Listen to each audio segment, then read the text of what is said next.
Imagine an intern who never actually sleeps. Right, the dream scenario. Yeah, exactly. Like, they read every manual in existence, they don't take breaks, and they execute these incredibly complex tasks flawlessly. And they don't ask for a raise. Exactly. But now, imagine taking that digital brain and actually giving it a physical body. Which is wild to even think about. It really is.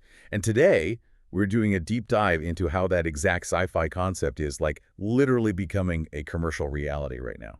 So, welcome. Our mission for you today is to unpack this massive, highly technical NVIDIA GTC 2026 keynote. Yeah, and it's so easy to just get distracted by the flashing lights and the sheer scale of the stage production they put on. Totally. It's a spectacle. It is. But if you look past all that spectacle, the underlying narrative here is this fundamental structural pivot in, well, the entire computing paradigm. We have officially entered the agentic AI era, right? And you, our listener, you probably already follow the industry, so you sort of know the general trajectory. Yeah. But we're going to really extract the core mechanisms from this keynote today. Yeah, we want to look at how these new AI factories are about to basically rewire the global economy. So to set the stage for you, Jensen Huang laid out this mental framework of the 3 eras of AI, which I thought was just like a perfect way to contextualize where we are right now. It's a super vital timeline to keep in mind, right? So in the first era, AI essentially learned to perceive. Like recognizing things. Exactly. We used convolutional neural networks to recognize a pedestrian in a dashcam video or transcribe audio into text. It was all about just ingesting the world. Right, passively taking it in. Yeah. And then we hit the second era, which was generation, the whole ChatGPT moment. Where it blew everyone's minds. Right. Large language models finally learned to synthesize all that data and, write a poem or generate an image on demand. But then in just the last, 24 months? Yeah, basically the last 2 years. We've crossed into this third era. AI has actually learned to reason and act. Which is the literal definition of an agent. So let's ground this in, like a corporate analogy for you. The old internet, the retrieval-based one, was like your company's digital library, right? You had to know exactly what shelf to look on, what folder to click, just to find the PDF you needed. Yeah, you had to do the work. Right. Then generative AI was like hiring a junior analyst. You find the PDF, you hand it to them, and they write you a clean summary. Which was a huge leap, obviously. Huge. But agentic AI, this third era, is basically like having an executive vice president. Yes. You don't hand them a document at all. Exactly. You hand them an objective. You just say, fix this.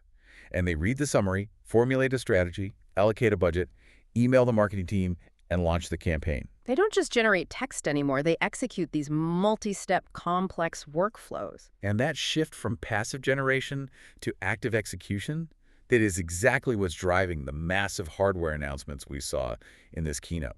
Because to execute those workflows, an agent has to constantly plan, verify its own work, recalculate. It's constantly thinking. Right. And doing that requires a staggering amount of processing power, which kind of brings us to the core product of this new era. Yeah, the tokens. Exactly.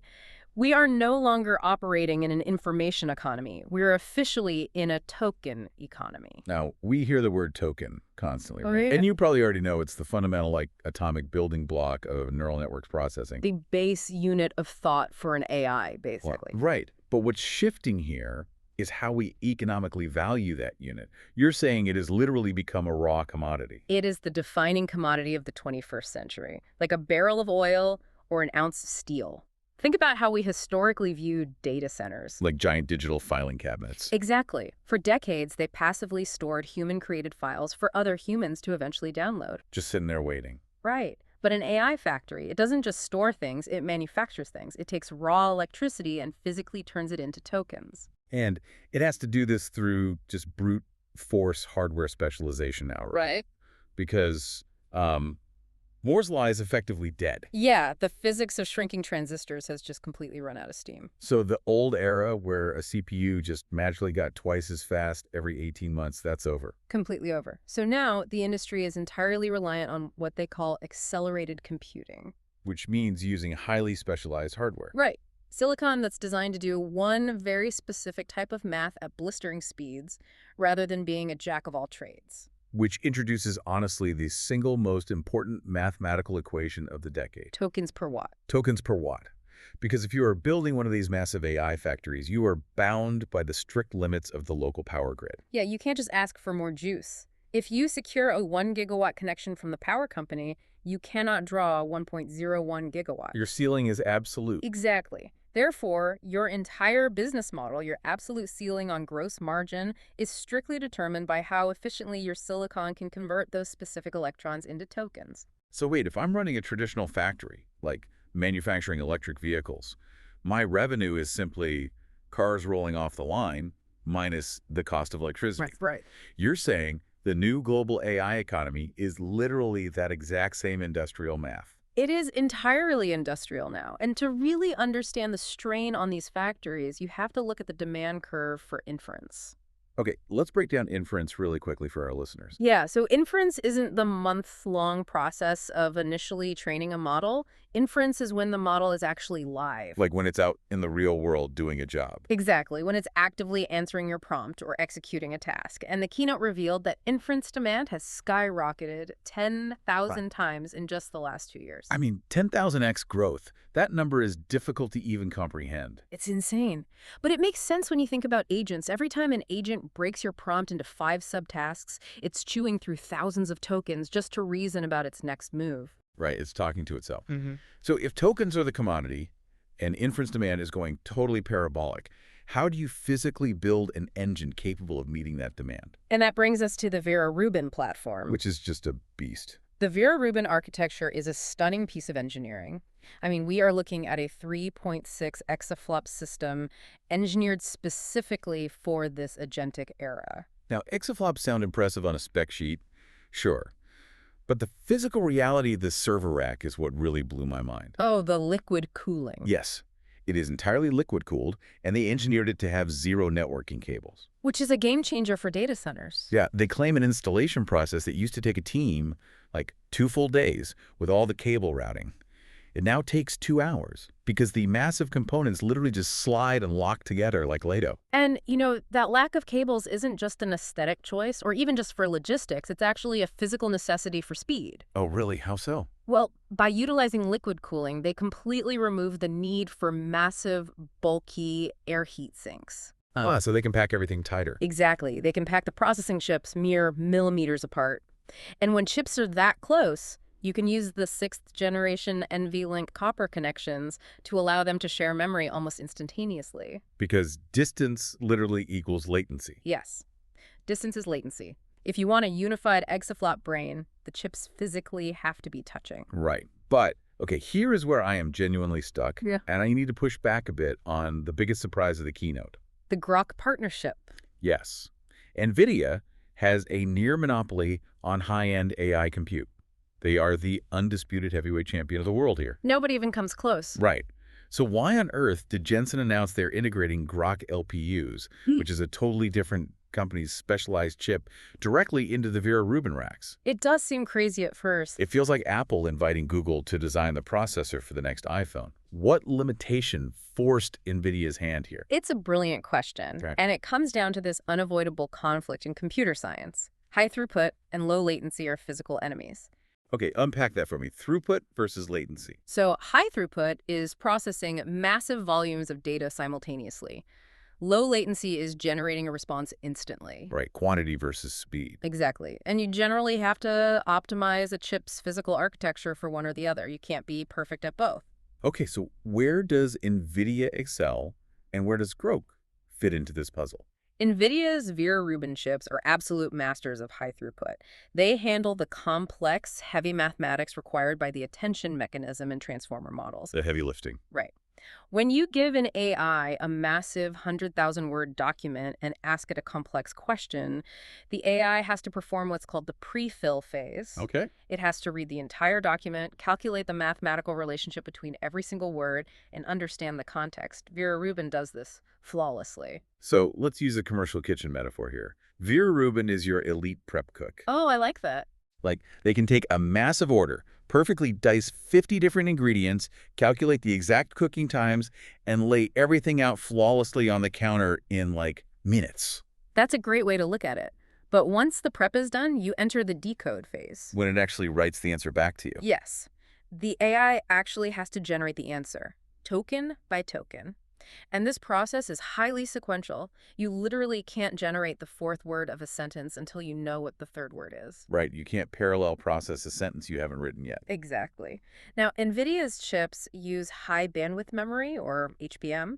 It's great for huge data chunks, but retrieving data sequentially takes a tiny fraction of a millisecond. And when you multiply that tiny delay by thousands of tokens, It creates a massive bottleneck. and this is where Grok comes in. Because Grok's LPU, their language processing unit, uses a completely different memory architecture called SRAM, right? Yes, SRAM is embedded directly next to the compute cores. It has way lower total storage capacity than HBM, but it is blisteringly fast. So returning to the kitchen metaphor, Grok is the insanely fast line cook on the flaming stove. Exactly. They grab the prepped ingredients from Vera Rubin and plate the final dish in 30 seconds flat. Wow. The Keynote called this disaggregated inference. Right? Yeah, disaggregated inference. So through this piece of software called Dynamo, they essentially split the AI's brain in real time. Vera Rubin does the deep, heavy contextual reading. The prep cook. Right. And then it instantly hands the baton to Grok, which uses its SRAM to just shotgun the actual tokens out at 1,000 words a minute. And by pairing these two extreme specialists together, the rack achieves 35 times more throughput per megawatt. Which loops us perfectly back to our core metric, tokens per watt. Exactly. By swallowing their pride and integrating Grok, NVIDIA maximizes the economic output of every single drop of electricity. Okay, so we have this mind-blowing hybrid hardware, but you can't just, wheel these liquid-cooled, gigawatt-hungry supercomputers into an empty warehouse, plug them in, and hope for the best. Oh, definitely not. Building a gigawatt facility is a monumental financial risk. Right. Which brings us to NVIDIA DSX. This is essentially an omniverse software environment designed specifically for constructing these AI factories. Yeah, they mandate building a digital twin before a construction crew pours a single ounce of concrete. Because at a gigawatt scale, I imagine trial and error is just financial suicide. A 1 gigawatt data center consumes as much power as a medium-sized city.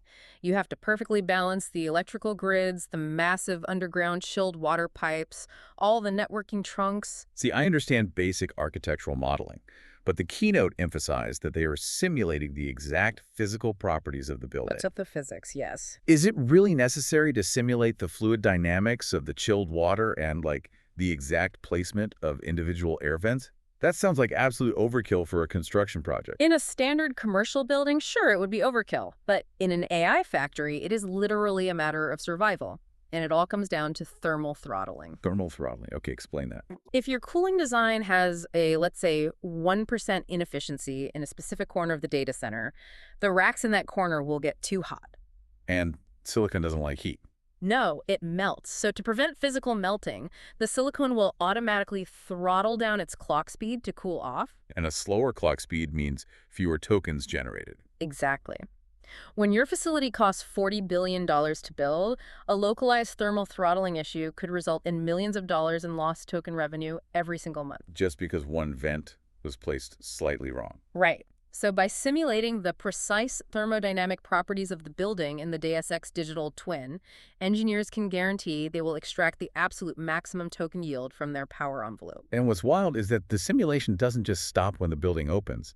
They introduced this thing called DSX Max Q. This was fascinating. Yeah. Once the factory goes live, the digital twin essentially becomes the facility's operating system, and AI agents take over as the plant managers. They are managing the physical building in real time. The agents constantly monitor the stress on the local municipal power grid. Wow. Yeah, so if the grid has excess capacity at 2.0 a.m., the agents dynamically draw more power and allocate it to the computing racks to surge token generation. But what if a rack gets too hot? If a specific rack starts running too hot during a heavy workload, the agents instantly divert milliwatts of power away from the processors and into the local cooling pumps to stabilize the temperature. It's unbelievable. They are balancing a multi-billion-dollar gigawatt facility second by second to ensure absolutely zero energy is wasted. AI agents literally operating the thermodynamic limits of the physical factory that is printing the AI tokens. It's very meta. It really is. But let's shift gears from the physical infrastructure to the software layer. Because the hardware is just the engine, right? Right. What is the software running on this engine that is actually going to change how you and I work on a Tuesday morning? We have to talk about OpenClaw. OpenClaw was arguably the most paradigm-shifting software announcement of the week. Definitely. It is an open-source project that became the most popular open-source initiative in human history in a matter of weeks. It eclipsed what Linux achieved over decades. It's hard to overstate how massive that is, surpassing Linux. But what actually is it? They referred to it as the operating system for AI agents. Yeah, so think about the concept of abstraction layers. Okay. Before Windows or Mac OS existed, if you wanted a computer to interact with a printer, a developer had to write complex hardware-level code to manually manage the memory and send the data. A total nightmare for developers. Exactly. An operating system provided a standardized abstraction layer. It handled all the messy underlying mechanics, allowing anyone to just click print. Ah, I see. OpenClaw is that exact abstraction layer, but for autonomous agents. So previously, building an agent that could reliably chain tasks together was just a mess of custom scripting. Very brittle scripting, yeah. But OpenClaw provides this standardized framework. It gives the agent a native way to schedule a background task, access your local file system, physically manipulate a web browser. Right, and it allows them to take a vague human prompt and logically decompose it into sequential steps without getting confused. It standardizes the autonomy itself. Yes. And this led to the Keynote's boldest economic prediction, in my opinion, the inevitable transition from SaaS to S. Software as a service is becoming agentic as a service. Exactly. Right. So if I'm a business owner, currently I pay a monthly SaaS subscription for a CRM tool like Salesforce, right? Sure. And then I also have to pay a human employee to sit there, click through the menus, analyze the leads, and type out the emails. But under the AAS model, you don't rent a passive tool anymore. You rent a Salesforce agent that natively integrates with your OpenClaw environment. The software itself becomes the active worker. Exactly. It analyzes your pipeline, drafts the strategy, and executes the outreach completely autonomously. Okay, but I have to bring up the massive glaring vulnerability here. Security. The elephant in the room. Right. If I give an autonomous agent deep access to my enterprise file system, my supply chain logs, and my unreleased product roadmaps, and I granted execution privileges to send emails, It's a scary thought. what is stopping an AI hallucination from accidentally packaging up my trade secrets and emailing them to my biggest competitor? Nothing, historically. It is the single biggest bottleneck to corporate enterprise adoption right now. You simply cannot have agents running wild in a Fortune 500 network. So what's NVIDIA's fix? Their answer to this is NVIDIA and the open shell architecture. It's basically a hardened, cryptographic enterprise sandbox. So how does it actually secure the agent without completely nerfing its ability to do work? Well, it separates the cognitive reasoning from the physical execution. Hmm. The agent is placed inside a highly restricted policy environment. It can read all the internal files, it can think, and it can draft complex solutions. But it can't act on them freely. Right. The open shell architecture acts as a physical router intercepting all of its actions. The agent physically cannot communicate with an external server, nor can it execute unauthorized code without triggering a cryptographic sign-off From like a human overseer. from a human overseer or a rigid deterministic policy engine. It allows companies to deploy these hyper-intelligent workers while keeping their IP securely locked behind the corporate firewall. Okay, that makes a lot of sense. So we have the Vera Rubin and Grog hardware, we have the simulated gigawatt factories, and we have the secure OpenClaw software unleashing digital agents into the corporate world. It's a complete ecosystem. But agents aren't just staying confined to our screens. They are escaping into the physical world. Let's talk about physical AI. The visual of this at the keynote was just striking. There were 110 physical robots wandering the event space. They look like a sci-fi movie. It really did, and NVIDIA made it abundantly clear that they are targeting the $50 trillion global manufacturing and logistics industry. They are taking these reasoning models and giving them physical bodies. And it extends far beyond just humanoid robots carrying boxes in warehouses, right? It's heavy industry, and it's autonomous vehicles. Yeah, the keynote stated that we have finally crossed the ChatGPT moment for self-driving technology. Wow. They showcased the Alpamo reasoning models. These are the AI brains currently being integrated into the fleets of major automakers, BYD, Hyundai, Nissan, and Uber. So what makes Alpamo different from the self-driving cars we've seen for the last decade? Well, for years, self-driving cars relied on incredibly complex but ultimately rigid, rule-based systems. You had to code for every scenario. Now the vehicles are actively reasoning about their environment in real time. Oh, so they're interpreting novel situations they've never explicitly been programmed to handle. Exactly. But training these physical agents presents a really fascinating foundational problem. Data bottleneck. Right. When we train a digital LLM, we just scrape the entire internet and feed it trillions of words of text. But if I want a robotic forklift to learn how to navigate a busy warehouse or a car to learn how to handle a blizzard, I can't just put it in the real world and let it learn by trial and error. You've hit on the absolute core bottleneck of robotics. Real-world data is severely limited, it's mostly boring, and it's full of rare, incredibly dangerous edge cases. Like a pedestrian tripping into the street. Exactly. Yeah. If you want a self-driving car to learn how to avoid a pedestrian who trips into the intersection, you can't purposefully run over 100 pedestrians to generate the training data. Yeah, obviously. You need failure to learn, but failure in the real world has catastrophic consequences. And this brings us to the mantra that was repeated throughout the physical AI segment. Compute is data. Yes. If you can't harvest enough real-world edge cases, you have to synthesize them. So how are they doing that? NVIDIA is using open-source tools like Isaac Lab and their Cosmos World models to build hyper-realistic, physics-based virtual worlds. Like the Matrix. Literally like the Matrix for robots, they utilize engines like the Newton solver.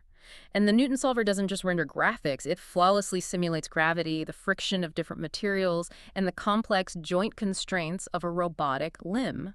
So you drop a virtual model of your robot into this matrix, And you let it attempt a task millions of times. and because it's a simulation, you can speed up time. Oh, massively. The agent can fail, drop a payload, and fall down 10,000 times an hour, learning from every mistake safely inside a server rack. Which leads to my absolute favorite example from the entire keynote. Oh, Disney's Olaf, the snowman robot. Yes. It was such a brilliant proof of concept. Disney Imagineering built this physical robot that perfectly matches the movie character. But biomechanically, Olaf has incredibly weird, top-heavy proportions. He's basically a walking bowling ball. Traditional robotics math says he shouldn't be able to balance, let alone walk. But they didn't try to hand-code his balance. They put Olaf's digital twin into the Isaac physics simulator. Right. The agent controlling Olaf attempted to walk thousands of times in the virtual world. And once the neural net mastered the physics of its own bizarre body in the simulation, they downloaded that finalized brain into the physical robot on stage. And it just walked flawlessly. It's incredible. The AI learned the fundamental laws of real-world physics entirely inside a digital factory. It proves that if your simulation of the physical world is accurate enough, the intelligence gained inside of it transfers perfectly to reality. We have covered an immense amount of highly technical ground today. It's just an incredible full circle moment. It really is. So let's just recap the fundamental through line of this paradigm shift for you before we wrap up. The core economic unit of the computing world has transitioned from data storage to token generation. Right. And to maximize our yield of tokens per watt, the industry had to fuse the high-throughput, heavy-lifting architecture of Vera Rubin with the ultra-low latency SRAM of Grok processors. But because that massive compute density generates so much heat and requires absolute gigawatt efficiency, we now have to simulate the thermodynamic properties of entire AI factories using DSX digital twins before we ever pour concrete. And then inside those optimized factories, the software layer has shifted to OpenClaw, the new operating system that enables autonomous digital agents, transforming the software industry into agentic as a service. And finally, those exact same reasoning agents are being downloaded into physical robots that master the laws of physics inside simulated virtual worlds before stepping out into ours. It is a staggering end-to-end roadmap of the next 5 years. It shifts the ultimate bottleneck of global productivity away from human output and directly onto power generation and accelerated silicon. Completely. Which brings me to a final provocative thought I want to leave you with. This is something to mull over on your own. Oh, the token budget. Yeah. During the keynote, Jensen mentioned a concept that is quietly terrifying for traditional management.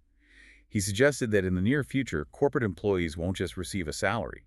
They will be given an annual token budget alongside their pay, designed to power their personal fleet of AI agents. Which changes everything about how we value work. Exactly. So think deeply about this.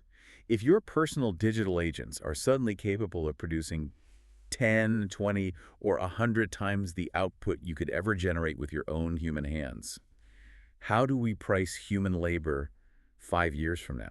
It's a profound question. When the pure execution of a task is essentially free, what is the market premium on human taste, strategy, and direction? That is the defining economic question that every single industry is about to face. Eastja